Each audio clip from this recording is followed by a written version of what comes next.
Hey YouTube, it's Pump. Welcome back to my M Plus series in my attempt to get to the title for Mythic Plus in Dragonflight. This episode is a compilation of 2 weeks worth of my keys, but I honestly did take a break and play some Destiny 2, but we are back on the grind. Let's jump into our key footage and see what we can push to. Our first key is a 25 Nokhuud, and there's a lot to learn from this key. So we're in the first pack after our double lust, and the mobs that jump on you at this key level will just straight up one-shot you with the right affixes and the right timing. So right there, I need to be playing at max distance, and I have to be looking to blink them when they charge me because it is position-based, or I have to have an external plus mirrors up. I feel safe if I have an external and mirrors, but you need to talk with your healer and figure out what you can do to live defensively there as the furthest range, because anything above a 24, and this is like actually worrying for me, at least at fortified weeks. On Tyrannical, you're probably fine, but those guys charging at you are so scary. Like, look at my healer just died there to one charge. The damage they do is actually crazy. Granted, this is a 25, but I have the same problem at 24 as well. I'm not as scared as much other packs for trash in this dungeon, but the lightning trash I think is the scariest because if you miss a single Stormbolt kick in any other pack, you're as good as dead. Unless if someone hard defensives who it's casting on, and then they could live it. But Stormbolt hits so unbelievably hard at 24, 25 that you have to be kicking every single one. So it makes pugging this key pretty rough in a pug environment, unless if you're in Discord with them. So line up CCs as best you can. I know some of them are immune, but you have to have a flawless kick execution here, or be pumping, or this is your Lust lineup. We should have gone to a different pack and then come back to this with Lust, but yeah, now we know, and you need to have a kick rotation figured out before you get here. So now we're into the 24. I died to the guys charging me again at 24. I still needed to figure out how to deal with it, but check this out. So there's an enraged disruptive shout going off right now, and no one's getting ready to kick it. Bam! 540k, I die midair. Disruptive shout hurts so bad if you let that cast go off. Never let that cast go off. But we clean this key up and actually play fine after we full wipe there with disruptive. Played fine in the storm trash area. We had our kicks down. DK was ramping on that little pack, and now we're into this pack. But my healer gets gibbed by Swift Wind there, I believe. I believe it was a hard to see Swift Wind because there's just so much stuff on your screen here that it's really easy to get lost. And also you have to get your soul and a whole bunch of other stuff at this pack. This pack sucks, but if this is a Lust lineup, it's a really good spot, but we wipe here. And we jump into our next key. We're at a 24 Ruby Life Pools. Playing this key flawlessly. I just had a perfect double Lust lineup. We had great interrupts, and we get affixed. We literally die to enraging that happens half a second before the mob casts Inferno. Yeah, awesome affix that is. Now we're into 24 Temple of the Jade, and we just choke this entire key at this trash before second boss. We did invis skip. The two pandas behind me right now suck really bad at Fortified. They'll just randomly one-shot you, and it sucks. But we just missed the kick here for Haunting Scream and die to that. So, and then after that, this hallway just falls apart, and we call it for the day.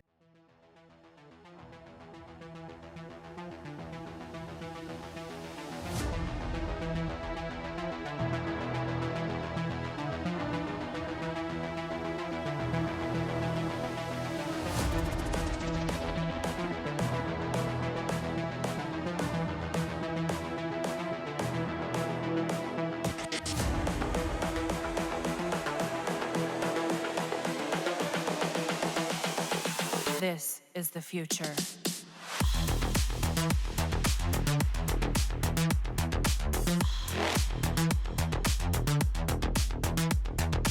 Evolution. After many wipes in Alg'athar, we perfected the first pull, and I got up to 1.1 mil there, so I was really happy about that. But we end up not timing this key at 24. This is a really, really tight timer, and I think that your DPS really, really matters here. I think this was my best key I've played to this point. This was 150k overall from me. The only deaths in this dungeon were actually useless deaths after Veximus. We messed up the Shroud on the way back to go to the final boss after Veximus because we did Tree Boss, then Bird Boss, then Vex with the double Shroud skip, and we just messed up the Shroud on the way to last boss. So it was just useless deaths pretty much, but you have to be pumping all throughout this key to be able to get this at 24 and above. I think this is the tightest timer key of the season for sure. At least it feels that way. Yeah, everybody's got to be pumping, got to be doing big damn the entire time. After taking L's for probably a week straight, let's get a W here and gain any amount of IO. So we went into an Azure Vault. This is a pug tank and a different guild group, but we do end up timing this. This was a really good key. I usually am pretty bad at Azure Vault, so I'm happy with my overall here. And our tank was pumping. Really good key. I'll take my 3 IO. Then we went into 23 Tyrannical Halls. We wiped to Herja, last tick of the second storm, or maybe it was the third storm, but either way, just mismanagement of CDs. Need to have something else there. And we push up a Shadow Moon Barrow Grounds, and we end up beating my old timer, so I gain a really big gain here. 1 IO. Big. Big, big, big, big, big. And then we run a 23 Azure Vault, which is the same key we ran with the same group. We just played clean this time. We only had 2 deaths the entire dungeon. Played really well. Really good overall from everybody, too. I'll take my 3 IO here. Next key was a 23 Tyrannical Halls. Fire Mage gets to really own in this fight because we get 10% crit the entire time. We get guaranteed crit when he's above 90% HP, and he's high HP a lot, so it's really efficient. Other than that, really clean key. We dealt with Herja really well. We didn't have any deaths at Herja. I think our only deaths were Fenrir because I trolled my enhancement shaman here. But most of the mistakes in this dungeon were actually my fault, but we didn't full wipe anywhere. If we play flawlessly, I think this is doable at 24 with this group. We were pumping. It was really fun. So, yeah. Really happy to time this. And this is a pretty significant IO gain, sitting at plus 10. So now we're at 3017. Now we're into 23 Alg'athar. We failed this exact key with the same exact group, but we just ran it again at 23. And we actually played really well this time, even though we have, 9 deaths. They were all stray deaths that were useless. If we play flawlessly, it's maybe doable at 24. We have to play really, really well and be augment ruined and all that stuff. But yeah, really happy to time this. This was a plus 14 gain because my Alg'athar was garbage before this.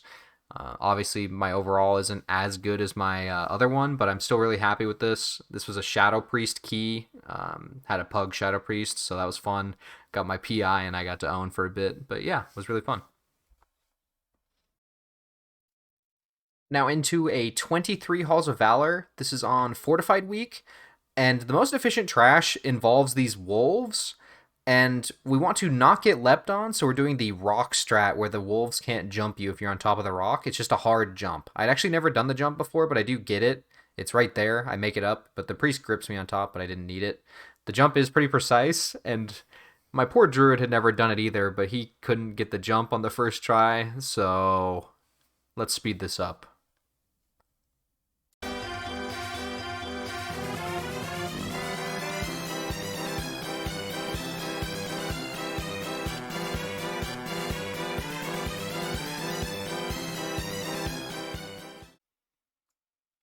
So he makes it up here, and this pull is actually really, really good. On any week other than Volcanic Week, this seems really good.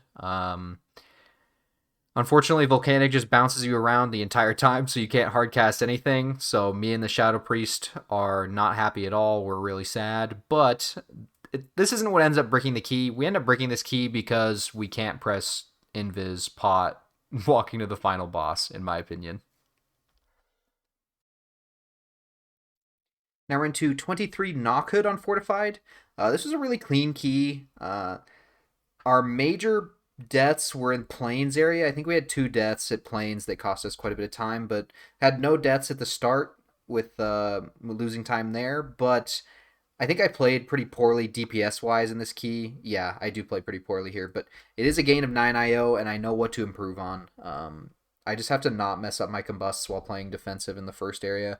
I was playing too defensive in the first area, but yeah. Plus 9 IO, we're now at 30-40, which I'm really happy about.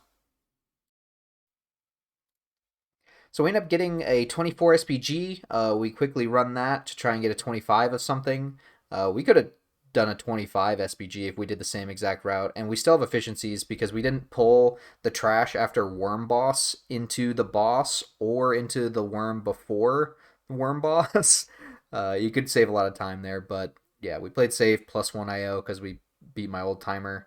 But this is where we go into my court sessions because we get 25 court from this, and I just choke court up and down. Like, straight up, I play really, really bad. And I learn a lot, but it's really frustrating when you're in voice, you have your set CC lineup, and you just don't perform. After his end cap, it's supposed to be my CCs, and I just miss, and I brick it. And then we come back, and my DK gets insta-gibbed by the imps because they do so much melee damage. So this was really, really frustrating. And up until this point, it felt like I hadn't caught any major dubs. So it felt pretty soul crushing to just do these keys and wipe to something silly like that where we just can't get a CC rotation going. So that's why the episode's titled Imped. Now into a 23 court pug. So I wanted to show how crazy Demon Hunter goes on this pack. They just do their Essence Break combo, and it's so perfect for blowing up the imps. Like, I can't do damage immediately to the imps. I don't have any time to ramp, and my damage sucks, but Demon Hunter really compensates for that with them doing their combo there. That burst is so, so nice. So we end up timing this key. We end up going to last boss. We actually did a weird route that I hadn't done before. We shrouded to docks and lusted docks, but I don't like that compared to the gate skip. I think doing the gate skip is still really, really efficient, and then backtracking to do the docks. So at 24 and 25, I definitely want to look to do the gate skip where you have one person run ahead. But yeah, I will take my plus 8 IO, and I kind of got carried this key because Demon Hunter things. So thank you, Demon Hunter. Now we're into a really, really meta comp for Fire Mage, so we run with a Shadow Priest and a Feral Druid and an Evoker. I had never played with an Evoker that was really good this season in keys. I'm used to playing with Resto Druid, and Evoker felt really, really nice this key. You could see their damage is really high. I'm not used to that kind of damage from a healer in a key, but I was really, really happy with this key, even though my damage is the lowest of DPS. I had a really bad mental block with Temple of Jade in particular, and I was really happy to just get any temple timed at 23 or above. So this was a nice gain. And now we're into Ruby life pools, and we play really clean again. We run with the same exact group, and the only really mess up we had was we let one dance go off, and it killed 3 of us. But I think it was doable at 24 if we played flawlessly. But yeah, I want to look to run with Shadow Priests and Evokers more. I just need to be pugging more. It's just really difficult because of how bad Q time is. So with that said, let's sum up all of my keys and gains from this episode. So to sum up this episode, we gained around 62 IO over 25 hours over 2 weeks of playtime. I did take a break, and taking breaks is important, but I do need to be pushing pretty hard still because I'm on pace to get to title. I just need to grind quite a bit. If I just get a hauls up to like 23 or 24, I mean, I'm just sitting at 3,100 pretty easily, but I need to get to 24 all to look to get the title long term. I think you'll probably need around 24s timed to get the title at the end of the season. So I've got a big grind ahead of me, but I'm prepared for it mentally, and I'm actually really excited. I need to be pugging more and try and find a team with a Shadow Priest, and I think that would work out a lot better for me. Trying to find a meta comp just makes some of these keys undoubtedly easier than what we were running with before, but I still want to push as hard as I possibly can, And yeah, it's just a big time sink, and I'm prepared for it. But that'll do it for this episode. If you guys want to support me further, please feel free to check out my Patreon, where you guys can donate to me, and I do help on WoW logs there for raid analyzation. So yeah, thank you guys, and I'll catch you in the next episode.